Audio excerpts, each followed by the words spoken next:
So look back on the debates. I went through this history. And remember, we had the Nixon Kennedy debates in the 60s, and that was before I was born. And I know the debates kind of went dark for a while.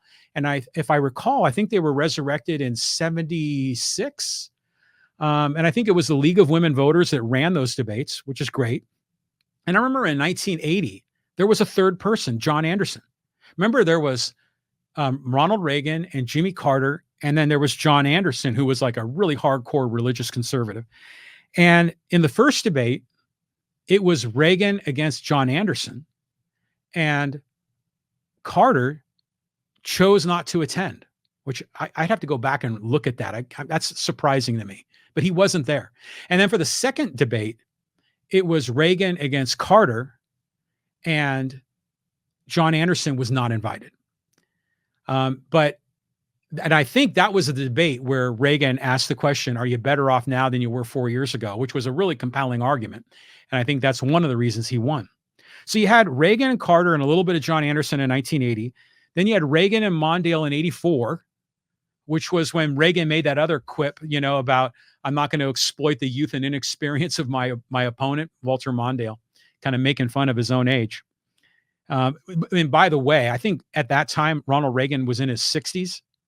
And look what we got now. We got Trump, who's 78? I think it's 78. His birthday was just this month. And then Biden is 81, I think. And they called Reagan too old when he was in his 60s. Okay, then you had 1988, which was an interesting time in the presidential debate. That was Bush against Dukakis.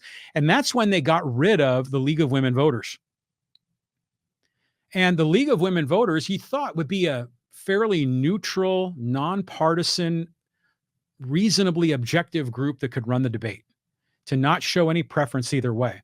Well, the problem is that the Republican and Democratic nominees didn't like the debate, didn't like the format. They were upset about who talked first and how tall the podium is and all these details that they wanted to manipulate the system to their benefit. It got to the point where the League of Women Voters said, screw you, we're not going to do this anymore. And they abandoned the debate. And they created the Commission on Presidential Debates in 1988 for Bush and Dukakis, which, by the way, is sponsored by all of these big-time brands in corporate America. So essentially, you've got corporate America running the debates. Further, doubling down on this whole idea that, we have huge corporate influence in the way America is run. And that corporate influence is also creating barriers for independent candidates to get up on the stage. But then we had 92, and many people remember 1992 because that was the year of Ross Perot. So there was Clinton, there was George H.W. Bush, Bush Sr., and then there was Ross Perot. And, Ross Perot, you can judge each of these candidates as you see fit. Like anyone, most of these candidates are a mixed bag. I wasn't necessarily a big Ross Perot guy, although I liked a few of the things he was saying. But I was just excited that there was a third voice, that there was more diversity of discussion, that there were more options to choose from. Because if a candidate is not in that debate, they're essentially off the radar and instantly dismissed as a non-serious candidate. So we had Perot there. And remember in 92, it was really weird where Perot was this phenomenon and he, got all this support. And then he suddenly shut down his campaign. Remember that? And then it had something to do with threats to his daughter's wedding. And there was a lot of controversy and he left the race. And then he came back in at the last minute and he was able to get into debates. And by the way, there were other candidates besides Perot. There was actually a candidate, Harry Brown, who was Harry Brown ran in 96. He was on the Libertarian Party. And Harry Brown was qualified on the ballot in 50 states. So was Perot. Not just in 92, but even in 96. So then 96 rolls around and the Republicans and Democrats who run the Commission on Presidential Debates said, oh, hey, we let Perot in. And I think you had to poll, again, I might not have the numbers quite right, but it was about 5% in certain national polls. And you remember, Perot was getting like 10 to 15%, and he had certain momentum. There were even some polls he was going a lot higher than that. So in 96, the Commission on Presidential Debates raised that threshold to, I think, 15%.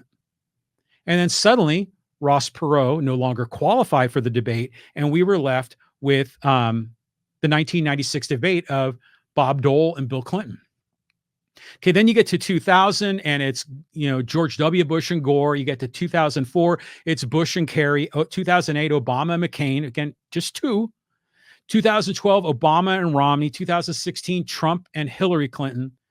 2020, Trump Biden. 2024, Trump Biden version 2. The rematch. So this bugs me a lot that the system is rigged this way. Trump says, oh, the debates are going to be rigged, and he's right, but they're rigged in his favor by keeping competitors out.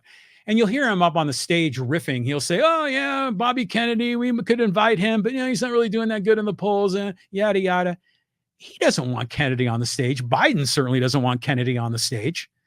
They want the focus to be on them and against the other guy. And they just want it to be a binary choice, even though on your ballot, it's not a binary choice. Here in the state of California, we should have at least 3, hopefully more candidates in the general election on November 5th on the ballot. There'll be the Republican nominee, the Democratic nominee, and there should be third parties. And RFK, I'm thinking he might qualify in California. I don't know the status on that.